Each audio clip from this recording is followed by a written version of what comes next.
So in this video, we'll be taking a deep dive look into Chie and Yukiko both in Japanese contexts, since their respective personalities and inner conflicts are just so intimately connected. This is especially true considering how their roles in Persona 4 seem to have been inspired by the Tanuki, Kitsune, and these two yokai's relationship within Japanese folklore. Hey guys, I'm Lady, and as someone of Japanese heritage, I find much purpose and enjoyment in breaking down the cultural influences of the modern Persona games.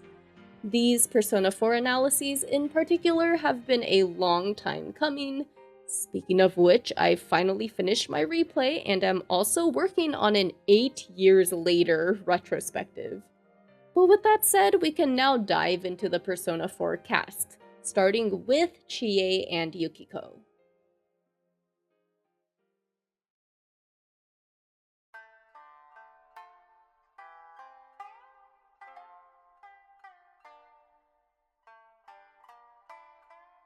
So if you've watched a good bit of anime and or read a lot of manga, you may be familiar with the frenemy-ish relationship between the Tanuki and Kitsune of Japanese folktales.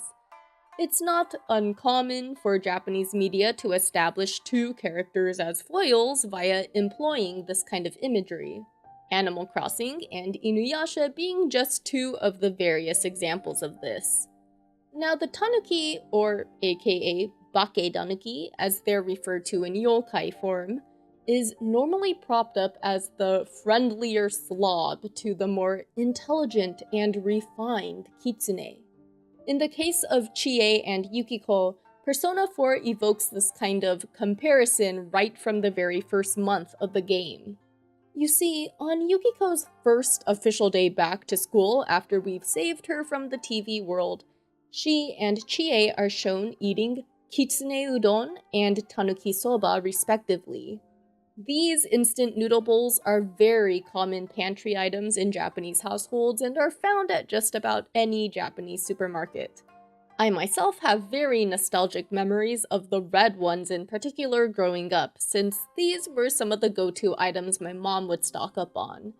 But my main point is that a Japanese audience would have recognized these bowls right away, even without the PC version's upscaling. Yukiko's complaints over the MC eating all her fried tofu, or aburage, is basically confirmation though, since this is the kitsune's favorite food and the main topping on kitsune udon. Now, even though I haven't found any official interviews from the devs about intentional tanuki and kitsune symbolism, they did say they focused on a rural Japanese setting to contrast Persona 3's urban one, including basing Persona 4's main personas on Japanese mythical figures, meaning traditional folktale inspiration would not be out of place here, which we can get into more thoroughly now. So, have you guys ever heard the terms tanuki gao or kitsune gao? Well, these mean tanuki-faced and fox-faced respectively, and it's not at all uncommon for people in Japan to describe others as such in hushed tones. The tanuki comparison usually refers to someone with a rounder face, and vice versa for kitsune, referring to a more heart-shaped face and sharper features. This is most noticeable when comparing the noses and hairstyles of Chie and Yukiko from their OG designs. Chie's nose is rounder, while Yukiko's is pointier, plus Chie's bowl haircut just further emphasizes roundness. A character's physical features are often used to denote their personality in media, so when it comes to general depiction of tanuki, their smiley faces represent more outward friendliness and joviality compared to the sharper edges of the kitsune. Yosuke may be the first party member we see on camera, but it's actually Chie who's the first one we interact with. She's boisterously outgoing and animatedly asks if the protagonist can sit next to her, and overall just does a great job at helping you feel welcome and included this entire first day at school. including inviting us to walk home with her and Yukiko. And whether the comedy in the next scene is your cup of tea or not, her friendly nature is further enforced via the game establishing Yosuke and Chie on somewhat friendly terms, since she did loan him her favorite kung fu movie after all. This also establishes Chie as the more boyish one with her interest in martial arts, and in fact, Chie getting along fine with guys in general via sharing similar interests sets her up as the quote-unquote slob compared to the elegant Yukiko. I mean, she even dresses less femininely as juxtaposed to her best friend, like the athletic jacket compared to Yukiko's cardigans and dresses. Well, at least up until the golden epilogue, but that's a topic we'll discuss in more detail later in the video. But aside from echoing the green Tanuki soba and red Kitsune udon, Chie and Yukiko's respective color schemes just further highlight their foil-esque relationship via these being complementary colors. Another major feature of the Bakedanuki are their big round eyes, implying naivete or cluelessness. Tanuki are usually portrayed as slow to adopt or grasp situations. This is especially so in the beloved movie Pom Poko, and even as recently in Genshin Impact's Inazuma region. Chie's less than stellar grades are a prime example of this. However, the Tanuki are thought to be symbols of good luck in Japan, which is reflected in the belief that though they appear clueless, their big eyes ultimately make them very observant. And so, this subconsciously guides them to the right decisions at the end of the day. Chie is pretty much exactly this in all the team meetings. She's either confused or just blurts out whatever she thinks of off the top of her head. Yet somehow the latter stuff is always on the right track when it comes to the investigation. Her response is always one of shock though, whenever Naoto or one of the other smarties of the group actually affirms her idea. This is in contrast to Yukiko and the way she processes her thoughts relating to the case. Yukiko actually deliberates over her observations and is selective about what she brings up during the team's roundtable discussions. For example, when she's first to suggest Naoto's true intentions for doing the TV interview. She also just generally follows Naoto's logic easily, even surprising the detective herself by recalling Namatame's exact words. "You're the ones I saved. Don't worry, I'll save this girl too." And therefore implying they must be misunderstanding something about Namatame's logic. There's a number of other similar instances, but to sum it all up, this dichotomy between Chie and Yukiko runs parallel to the folk tales since the Bakedanuki are portrayed as pulling pranks on a whim, or in other words, without much prior thought, whereas Kitsune are more calculating with their schemes. The Tanuki's whimsical nature is often portrayed as childish, which is reflected in Chie's general immaturity. Now, before we move on to the Kitsune stuff, there's still one last prominent thing about Tanuki we haven't covered yet. So you may be wondering if I was gonna bring these up at all. Yeah, these! They're huge kintama, or aka massive balls. Now, when it comes to Chie, I guess you could say this is reflected in how she stood up to those bullies in rank 9 of her social link. I mean, she just shouts at them to take a swing at her, all the while promising she won't even fight back. In regards to the Tanuki though, their kintama are the source of their shape-shifting abilities in folklore, and in real-life superstition, a symbol of good financial luck. Probably because kintama is so close to the term meaning golden ball. So perhaps this is why Chie always has money on her when she needs it. Especially for rather indulgent things, like how she treats Marie to the grilled steak at Junez, considering how meat is generally expensive in Japan. The Bakedanuki in legends certainly love to party and are quite hedonistic, but the money they use to pay for things always turn back into leaves in the end. Something I can't help but feel is symbolized via how Chie takes advantage of Yosuke's account/money to pay for Teddy's outfit. Like, Chie may say she's broke, but she always seems to find a way to afford stuff. Seriously though, hashtag justice for Yosuke! But moving on to the Kitsune myths, the first depicted these yokai as faithful, kind guardians. Foxes were vital to the rice crop every year since they'd eat the rodents that would otherwise wreak havoc on the rice fields. Farmers also began setting up stones with fox urine on them, a natural rat repellent, at shrines near the rice paddies. As a result of this all, foxes gained a reputation as messengers of Inari Okami, the Shinto god of rice. This is also the explanation for why foxes, including Persona 4's very own Hermit Arcana, are associated with Shinto shrines in general. Traditional Japan's population owed its prosperity to the annual rice crop, and the Amagi Inn reflects this very concept for Inaba.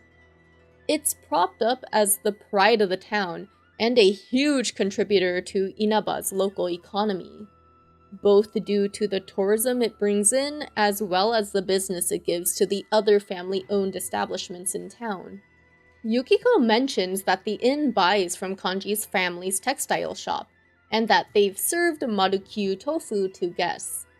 Since Yukiko is the heiress to the Amagi Inn, I think it's fair to say she reflects this part of the Kitsune's folklore in how Inaba's prosperity is in large part thanks to her family's efforts. We can even take this a step further since Yukiko herself is closely tied to the town shrine. She's the only one who isn't freaked out by the fox when he shows up at Junez, and even says she thinks she's seen it at the shrine before. Her social link is also the only one of all the party members where we actually visit this place, multiple times even. Well, aside from that one rank in Naoto's. Plus, Yukiko very much believes in the shrine's blessings. Now, since Kitsune are believed to be the messengers of Inari Okami, they are commonly associated with strong magical powers, like fire and lightning generation. And of the Tanuki-Kitsune rivalry, it's the Kitsune that are more magically powerful. This explains why Yukiko is of the fire element and possesses the highest magic stat of the party. Much higher than Chie's anyhow. As the Kitsune grows older, wiser, and stronger, it obtains more tails, up to 9. Once this happens, they turn a white or gold color. This is the belief behind Ninetales evolution in Pokemon, and Yukiko's personas are no different. Her third tier Sume o Mikami is an entirely golden being. I won't be going deeper into the persona stuff here though, since those of you who've seen my breakdown of the P3 cast persona know that I like to save a topic like this as a video of its own. So the persona symbolism for P4 will be in the description and in the cards once it's done. But back to the Kitsune stuff, later in Japanese history, tales of fox spirits transforming into beautiful young women, or even possessing them, became common. Many stories portray the transformed Kitsune as romantic lovers, and even devoted wives and mothers. This plays into the Yamato Nadeshiko, or ideal Japanese woman, archetype that Yukiko embodies, but we'll discuss this further in a later section. Slyer and more cunning depictions of fox spirits began as well. Thus, 2 types of Kitsune archetypes became common. The Zenko, which are the benevolent messengers of Inari Okami we've been talking about, and the Yako, which are the mysterious and commonly even malicious field foxes. When it comes to men's advances on her, there's definitely a side to Yukiko that's oblivious. or it could be interpreted as being spitefully haughty and deceitful. I myself speculate it's a bit of both, stemming from potentially nefarious experiences she's had working at the inn. But again, more on that in the femininity section. Anyway, I also like to attribute her love of ghost stories and how she even uses them to spook her friends as a reflection of this yako side of Kitsune. Now, while we're on this note, I'd like to clear up this unsubstantiated rumor I've seen pop up every now and then about how Yukiko was planned to be the culprit at one point during Persona 4's development. So, hate to break it to you, but no actual developer interviews or art books mention this. And this detailed blog post debunks it all, along with other Persona 4 rumors. You can find the link in the description below. Anyway, I can understand why people would want to headcanon this, since Yukiko is actually pretty cruel at times. But considering the very themes of Persona 4 in regard to rumors and how we shouldn't just take people's word for them, it's laughably sad to me how far-reaching this misguided claim has gone. As a final thought for this section though, I think it's good to remember just how alike these two yokai are. Together, they both share the title of essentially the biggest pranksters upon humankind. A good chunk of the comedy in P4 has to do with Chie and Yukiko's combined antics towards the boys, like how they nearly get them in trouble when they sneak into their tent during the school camping trip to escape Hanako's snores. And of course, all the cooking mishaps. I'll go over these things more in the sections about societal views of femininity, but to wrap things up on the Tanuki and Kitsune, even though Chie and Yukiko are very different, and a part of them is jealous of the other, they ultimately have a one-in-a-kind bond.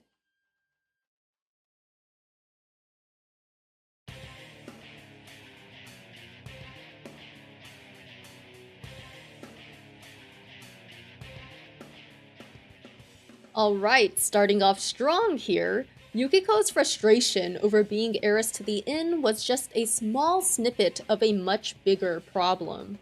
Over the course of her social link, we find that the inn itself is less the root cause of her turmoil.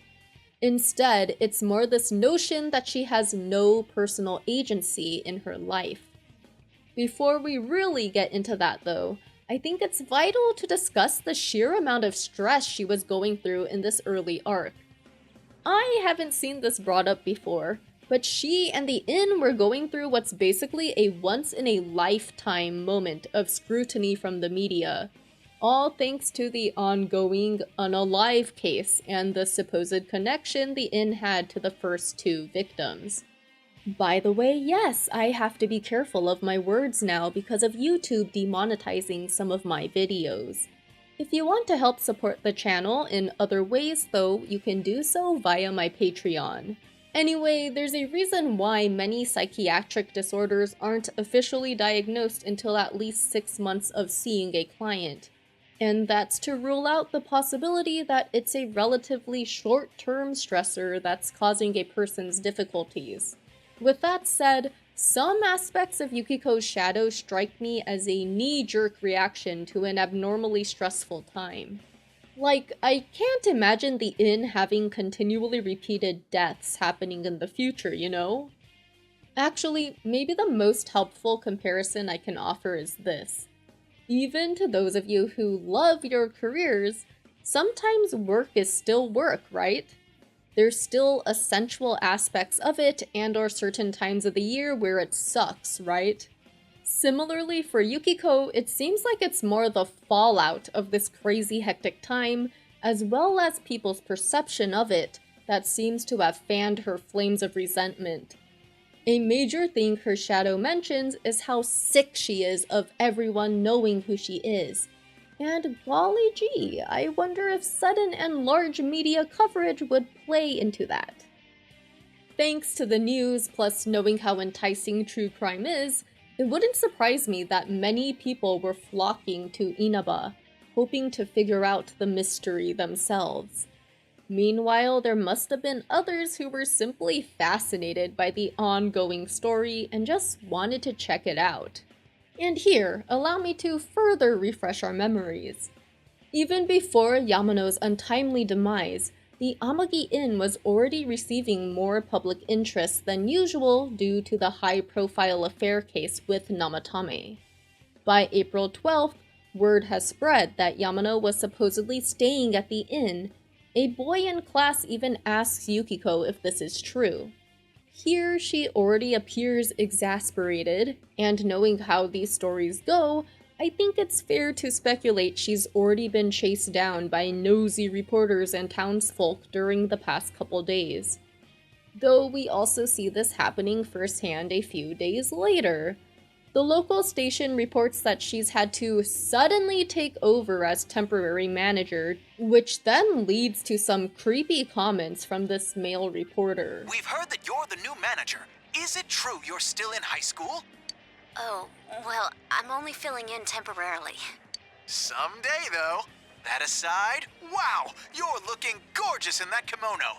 You must have had a lot of male visitors. This makes Yukiko obviously very uncomfortable, and plays into the harassment idea I was getting at while discussing the Yako Kitsune stuff earlier. Now, the next night, Dojima and Adachi are discussing the case so far, and naturally bring up how the second victim, Saki, attended the same school as Yukiko, who just so happens to be the daughter of the manager of the inn where Yamano was staying.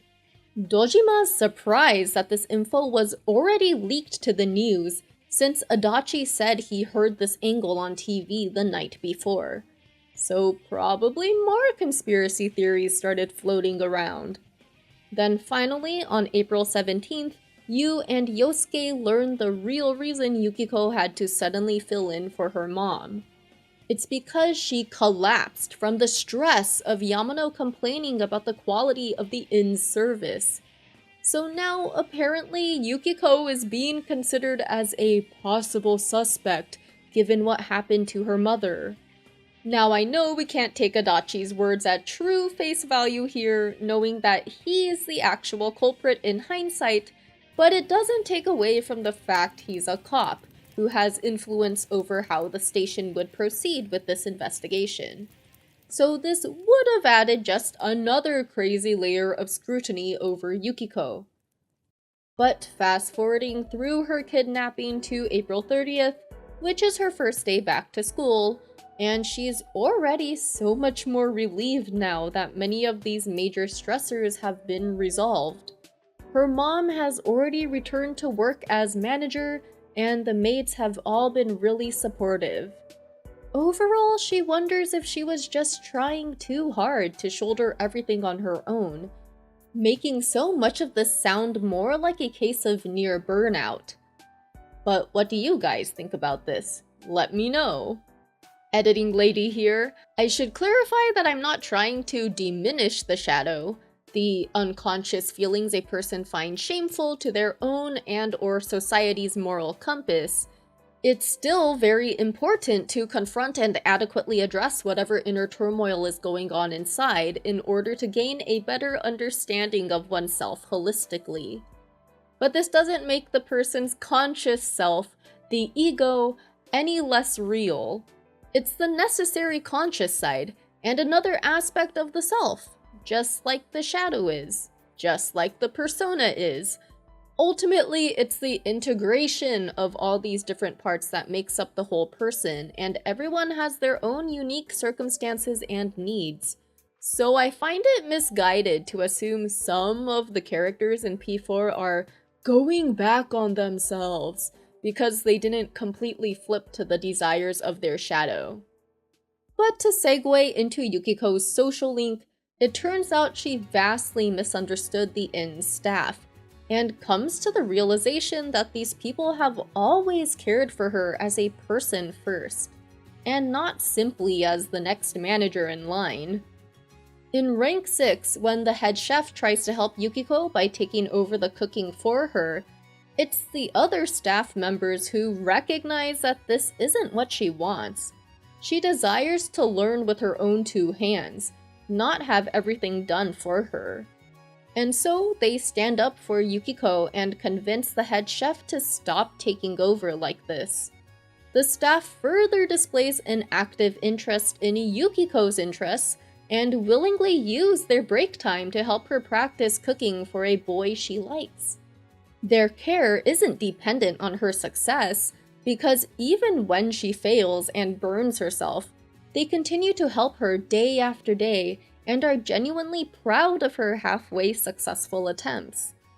Then in rank 8, we see just how much Kasai-san cares. She rushed to the shrine to warn Yukiko not to come back to the inn so she wouldn't have to deal with the harassment from these wacky reporters. Now, allow me to reach a bit more than normal here, but I like to headcanon that the staff recognized how stressful dealing with the unruly press was for Yukiko back in April. So this time, they were trying their best to help her avoid it. Unfortunately, the TV people catch up and begin bad-mouthing the staff, but Yukiko has had enough. She has come to realize how much she loves these people throughout her social link, and will not tolerate outsiders speaking ill of them. I'll elaborate on this scene more once we get to the Yamato Nadeshiko part of this video, but to return to Yukiko's thoughts on the inn staff, it's actually pretty easy to see how she's always had a heart of gratitude for the help others have shown her. Starting from the very first day she returns to school, where she acknowledges that the maids have been really supportive. In rank 7, she's just so happy and thankful for all of their help, and her rank 9 is praying at the shrine for everyone's good health. Then at last, her max rank and 3rd tier confirms her gratitude to all the people who have made her who she is today. You see, a large portion of rank 7 reveals just how much she cherishes her personal ties and traditions to the inn and Inaba as a whole. So again, I reiterate that her root problem all along was the thought that no one cared about the real Yukiko. Not that Yukiko herself even knew who she really was. I mean, she never allowed herself to explore anything outside of the inn. She assumed her future was decided for her, and that she was worthless if she wasn't fulfilling what was presumably everyone's expectation that she become the next manager. Though it's not surprising why she thought this way, given the emphasis placed on duty and obligation in Japan's collectivist culture. A topic I've covered in much more detail in all my Persona 5 analyses, the Kasumi one in particular. Anyway, considering how she never really communicated her real thoughts with the staff before, I find it really heartwarming that Yukiko comes clean to everyone about how she was making preparations to leave the town, even after she's already decided to stay. Though it turns out the staff had known for a while about Yukiko's intentions to not take over the inn, yet that didn't bother them a single bit, since at the end of the day, what they cared about first and foremost was Yukiko's happiness. Ultimately, it's of her own free will that she decides to stay and work on becoming a manager capable of supporting everyone in return. Yukiko couldn't have reached this level of self-assurance without having explored skills outside of what she does for the inn, though. By this, I'm referring to all the part-time work and studying she's done while aiming for her job license. And even something like pursuing and confessing to a boy of her own accord was her building up her confidence, especially considering how passive she was before. All this self-initiation helped her build competency and an actual sense of identity outside of what she felt forced to do her entire life. Findings in behavioral psychology certainly point to how these kinds of opportunities are vital to building self-esteem, giving Yukiko the confidence to affirm that preserving her family's inn was most important to her after all. As much as she was grateful to Chie, Yukiko's shadow was also resentful of her friend's self-assurance, how her circumstances allowed her to pursue her passions, like kung fu, confidently and of her own accord. So obviously we know this isn't the whole story, and we'll get into the dichotomy of Chie's envy of Yukiko shortly, but to wrap things up for the Amagi heir's main narrative, the paradox her shadow showed was that Yukiko was capable of self-agency all along, demonstrated by how she actively searched and chased for a prince throughout the castle. But instead of putting that effort into building herself up, she instead locked herself in a cage of her own making at the top floor. A reflection of how she misunderstood the people at the inn, the kind of expectations they had for her, and even how she underestimated her true capabilities, only making herself think she was trapped when she never really was. Now, since we spent so much time on the Amagi Inn and Yukiko's future ownership of it, I can't not mention this cool cultural tidbit about Ryokans. Ryokans are family-owned and most commonly rural hotels that offer a traditional Japanese experience. They are popular tourist destinations and one of the only examples of generational inheritance via women in the family, which is an exceptionally big deal in Japan. Those of you who've seen my Haru video will be familiar with the practice of mukoyoshi, in which a family business legally adopts an adult male, usually their eldest daughter's husband, so that the family may continue its line of male successors. According to data from 2012, Japan has over 80,000 adoptions a year, but unlike Western countries that adopt mostly children, over 95% of adoptions in Japan are of these adult males. However, the traditional Ryokan business structure deeply values the maternal side. So even though a daughter's husband will likely be brought onto the family's koseki, meaning he'll adopt his wife's family name, the decisions and actual power of the Ryokan largely lies with the women. Long story short, bringing a man onto the family koseki is just for legality purposes. You can find more on this topic in my Akechi video. The general manager position of these inns is virtually always filled by a woman, who's referred to as the Okami. Not to be confused with Okami, meaning god, by the way. So yes, that means a Ryokan is normally passed down from mother to daughter, or daughter-in-law. I find it pretty cool how this adds nuance to Yukiko's training in a wider Japanese context, since even though the Okami's role is very traditionally feminine, like doting and waiting on hotel guests, it holds a position of power that's completely opposite from most women in Japanese business. And while we're on this topic, the top AsaDora airing in Japan around P4's release involved a traditional Ryokan. AsaDora refers to the popular morning drama, normally 15 minutes per episode, that is produced and aired every weekday on Japan's public broadcaster, NHK. This has been tradition since 1961, each year bringing about a new series.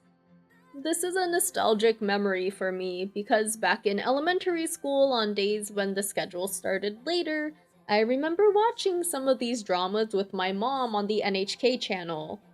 Now, since the audience is vastly stay-at-home housewives, virtually all stories center on a heroine who faces many obstacles trying to achieve her dream.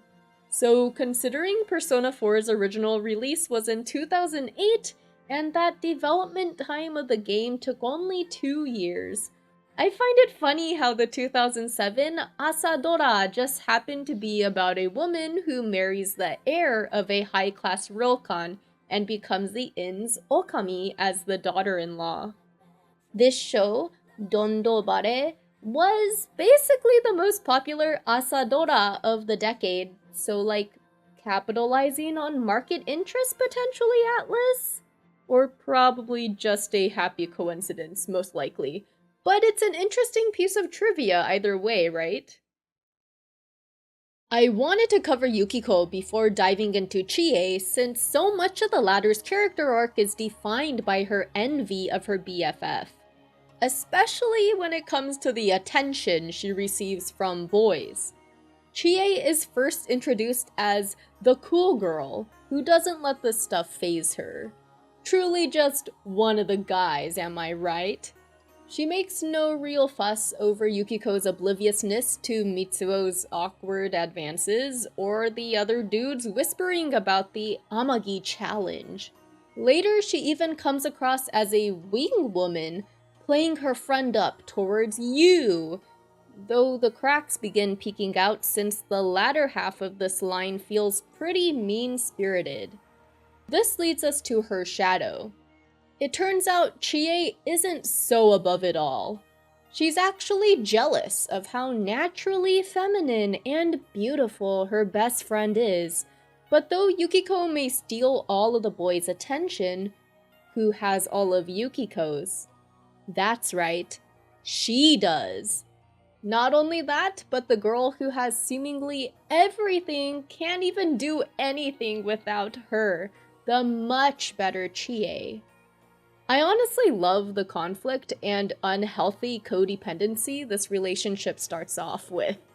Chie has complicated feelings. Overall, she does cherish Yukiko as her best friend, and learning about how they met, it makes sense to me that the protective side of Chie would try and shield her friend from what disappointment she could, given how some things weren't available to Yukiko due to the nature of running an inn, aka the dog. Chie loves her friend and risks venturing into the TV world to save her, despite not even having a persona of her own yet to defend herself.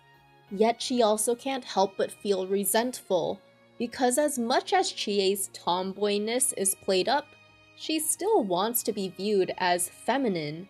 Her first-person pronoun in Japanese audio, atashi, is a dead giveaway.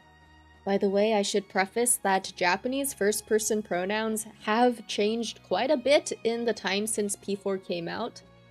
But back in 2008, atashi was most definitely still viewed as a female-only pronoun. This is noticeable to Yukiko's watashi, a more formal and definitely gender-neutral one. Atashi was more casual and solidified Chie as the more down-to-earth girl, but this pronoun was also as feminine as you could get.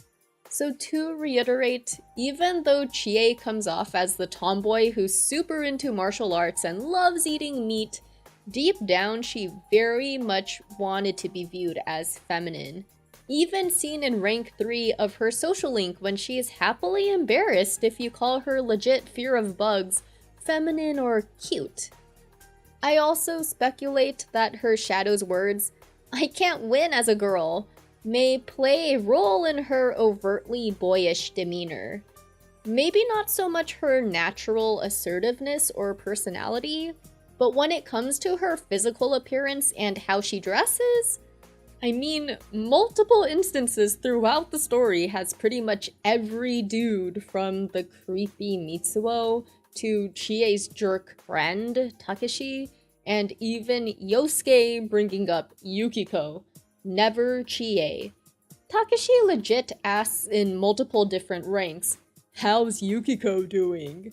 And as much as this dude's misogynistic attention is not the kind a girl should want, I honestly think a lot of people, yes, even guys in a similar manner, can relate to being that friend at some point in their life, like Chie constantly feels. It wouldn't surprise me that she actively avoids dressing more femininely since she doesn't even want to try competing against Yukiko. The insecurity is further spelled out at the school culture festival. Yosuke pulls a big dumb again and signs up all the girls without their permission, and even mentions out loud, "It'll be great because they got Yukiko, Rise, and Naoto."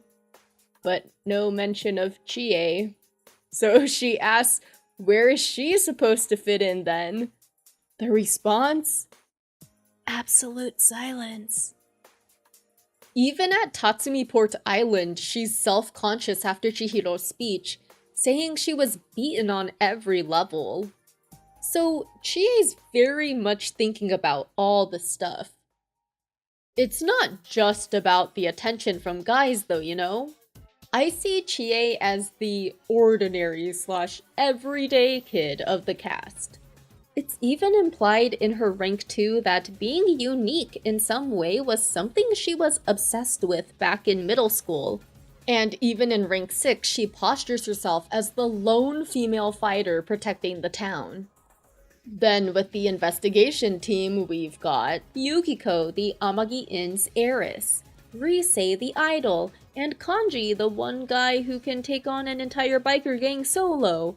Not to mention these last two's family businesses. Naoto is the young ace detective.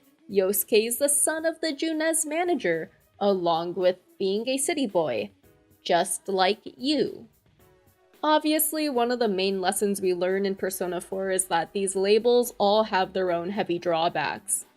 But another important thing that's explored but much less talked about in Persona 4 is how the grass always appears greener on the other side. This is very true from a human psychology standpoint, and means Chie's personal feelings are entirely valid and not uncommon. What makes her special? I mean, Chie's average status is even implied in a meta gameplay sense. She's the only human party member to not get a dungeon to herself. Like, I know it's short, but I consider that first excursion into the TV world with Yosuke as his own dungeon. So not only did Chie not get one of these of her own, but her shadow arc is contained within Yukiko's dungeon. Which just further plays up this notion that Chie is always paired with her best friend, and is always getting overshadowed by her. Yukiko's self-esteem issues has to do with the perception she has of herself. Meanwhile, Chie is essentially the opposite. She's quite self-assured on her own, but it's only in the spotlight, or more like lack thereof, among the general populace that she starts to have self-doubts. Like, aside from Naoto for work purposes, Chie is basically the most entrenched in the town's rumor mill, which just adds to everything we just dissected about her and how she tends to place a lot of weight on society's perceptions of things. I'll revisit this in the Femininity and Tomboy section later.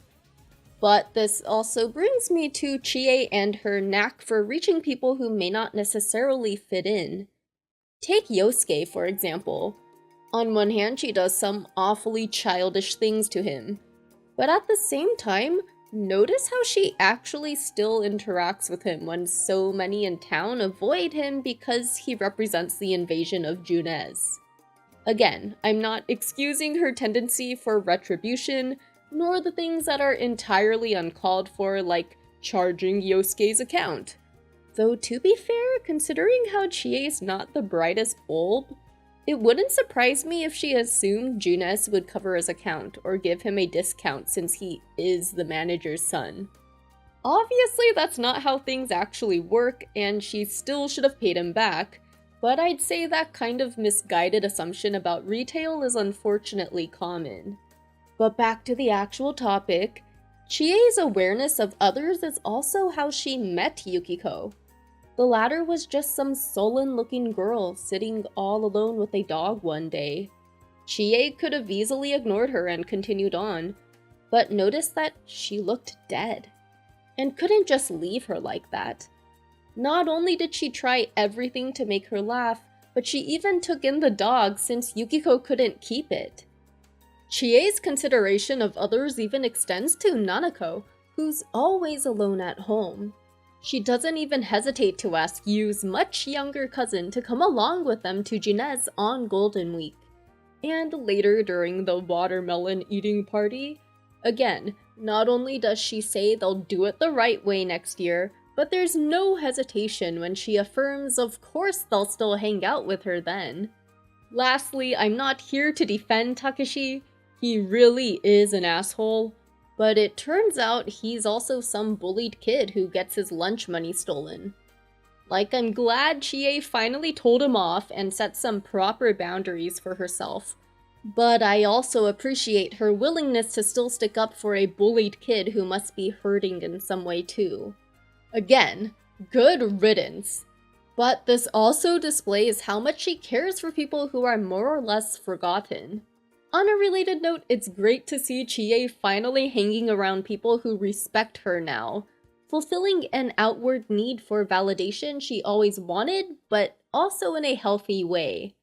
Chie definitely gets a bad rep, mostly thanks to all the shit she pulled on Yosuke, but ultimately she does have a huge heart for people.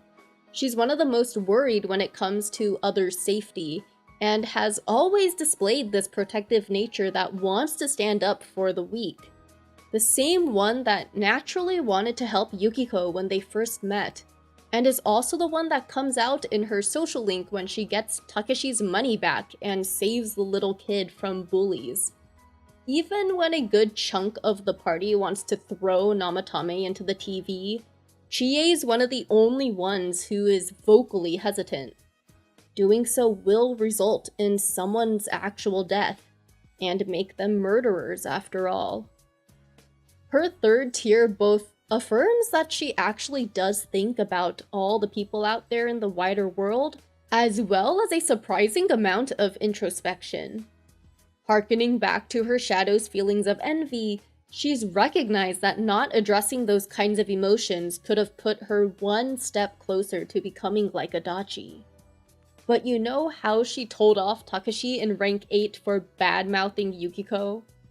I think it's possible that pre-confronting her shadow, Chie wouldn't have stuck up for her friend here, knowing how she was being knocked down a peg on some dude's list. But the fact that Chie did defend Yukiko's reputation on a matter like this demonstrates how she's become less envious, and also how she's allowed it to affect her less, culminating in Golden's epilogue where she grows out her hair and actively dresses more stylishly, like the tighter fitting top, the cropped jacket, because she no longer cares about how she'll be perceived when viewed next to Yukiko.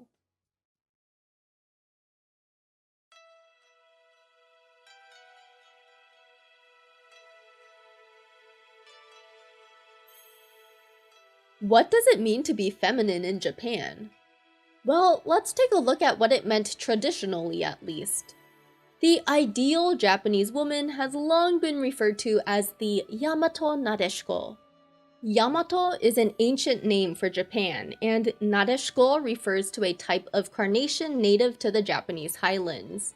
The archetypal Yamato Nadeshiko is depicted as a demure young woman who is the epitome of pure feminine beauty. A type of woman who is lamented, especially by older generations, as becoming increasingly rare in contemporary Japan. When portrayed in media, you can expect her name to end in ko, so P4's Yukiko.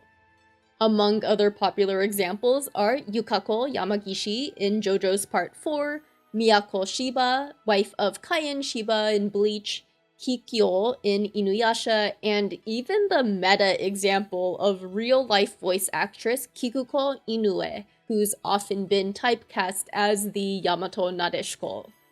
The physical beauty standard consists of pale skin and long dark hair, and if you want to take the stereotype even further, dressing in the good old-fashioned Kyoto-style kimono. Everything Chie's shadow decried, right? The Yamato Nadeshiko is graceful, polite, and adept in any social setting. Even when times are difficult, she's expected to endure with quiet strength, without complaint. Much like how Yukiko talks to you in the rain the night before she's kidnapped. But don't let that fool you, she'll defend her loved ones with the utmost fierceness. Western equivalents of this archetype are the English rose, or in general just the proper lady, who sticks to rules, customs, and traditions on the outside, but is strong and iron-willed on the inside. especially in defending those she cares about and achieving her goals.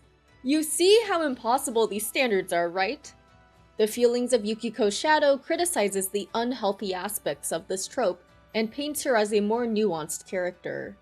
Though it's not like she doesn't have a hidden steely demeanor of her own, judging by her rank 8. This TV show host made the mistake of letting his true colors fly, insulting everything about the Amagi Inn, and Yukiko adeptly demolishes him. But this brings me to that potentially sinister note I've brought up at various points throughout the video. The reason why Yukiko may not be as oblivious to people hitting on her as she seems. I think this TV dude's sleazy suggestions for the waitresses are super telling, because his idea is basically introducing brothel-style elements to the inn. And Yukiko has some pretty extreme reactions at times to guys' advances, or their ogling, right? Like how she slapped Yosuke when he mentions private lessons. Now this is just me speculating, but I don't think it's a jump to see these things as unconscious, potentially even traumatic reactions to harassment she may have experienced at the inn. When apologizing, she even mentions they've had some strange guests lately. And remember that other high school obsessed reporter? Yikes, man. So if you've watched my On video and or P5 Palace Ruler video, you'll have seen that sexual assault is prevalent in Japanese schools, as well as just in public in general. There are legit women-only train cars that run during rush hour because groping and other sexual harassment complaints have become so widespread. I mean, Persona 4 even has Adachi as the poster child of violence against women. With that said, I also think it's possible that Yukiko is feigning obliviousness as retaliation and or a deliberate boundary. Since Japanese women, especially those working in hospitality, are surely not encouraged to raise accusations for risk of losing clientele. The ease to which she slips into her seductress demeanor at Club Escapade, remember the Kitsune imagery by the way, seems to be suggesting something like this. Though in the end, I truly do think this scene was intended as just comedy. On that note, Yukiko's boisterous laugh is a huge subversion of the Yamato Nadeshiko.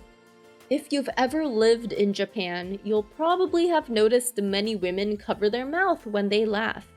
Meanwhile, the laugh itself, expected to be as delicate as possible. This has been an idealized sign of modesty and femininity since the Edo period. And my own mom even used to have me cover my mouth as well.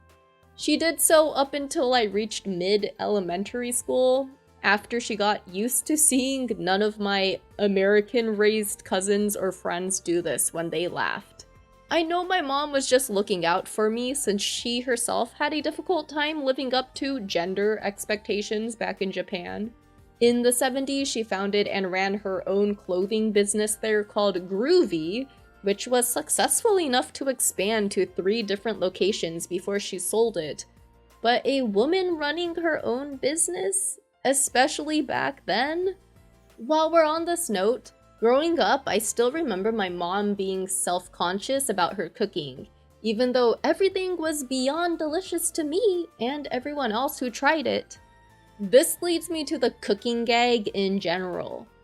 Despite some fumbles that we'll get into in other characters' videos, Persona 4 did do the most when it comes to challenging gender norms, especially for its time in 2008.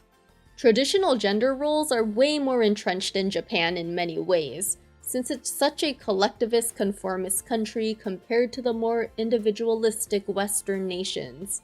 So though many girls and people in general do not wish to ascribe to all this stuff, the social conditioning and peer pressure is kinda impossible to escape when you're still a teen. Or just a Japanese citizen in general, a la Persona 5's main themes. But I digress. Going back to P4's cooking stuff, the fact that the more feminine identifying girls just naturally suck and Naoto only succeeds because she follows directions in the cookbook. Meanwhile, the male protagonist is the one cooking all these dishes himself. I don't know. To me and my charitable view, it was just cool seeing something like this portrayed on screen. While we're on the topic of food, let's finally move on to Chie. Her meat obsession is depicted as a huge contrast to the Yamato Nadeshiko archetype of Yukiko, since meat, especially beef, has been seen as foreign to Japan's traditional diet. If you want to learn more about the country's history, or lack thereof, of meat consumption, by the way, check out the video I've done on that. On to the tomboy archetype though. When played straight, I remember a major assumption about tomboys were that they were the undramatic ones, that they liked to hang out with guys to get away from the drama and gossip, and also they weren't huge into romance and relationship talk or anything like that. Like all stereotypes, there was some truth to that, but that's also so misguided, and that's why I like how Chie subverted this tomboy trope, becoming a more nuanced character. How? Well, she's very much in tune with the high school rumor mill for one. Actually, I'd say she's the most invested out of any of our party members. She's legit the first one to bring up the Midnight Channel legend, both to Yukiko and later to the guys. And guess what? The rumor started off as the opportunity to discover your soulmate, an interest that normally wouldn't be associated with the tomboy, right? The interest in romance-tinged things was further enforced via all the attention she paid to the media coverage of the Namatame Yamano affair, and also the way she called out Yosuke's crush on Saki immediately. The daughter of a local family-run liquor store, and the scion of the invading chain. Oh, the flame of forbidden love! Other subversions to each other's respective feminine archetypes include how Chie is deathly afraid of bugs and ghost stories, while Yukiko is the exact opposite. In other words, you can't place women, or any group for that matter, in a single box. As a final thought, it's interesting to see how Chie is constantly dragged in the game's narrative, but is actually incredibly popular in Japan. Though it turns out there's a fair amount of guys even in-game at Yasogami that are actually into her, judging by the remarks prior to the culture fair, regardless of what Yosuke always seems to imply. And we know via the Strength Bros optional hangouts that Ko is just one of these guys, in its own way showing that there is no real feminine ideal.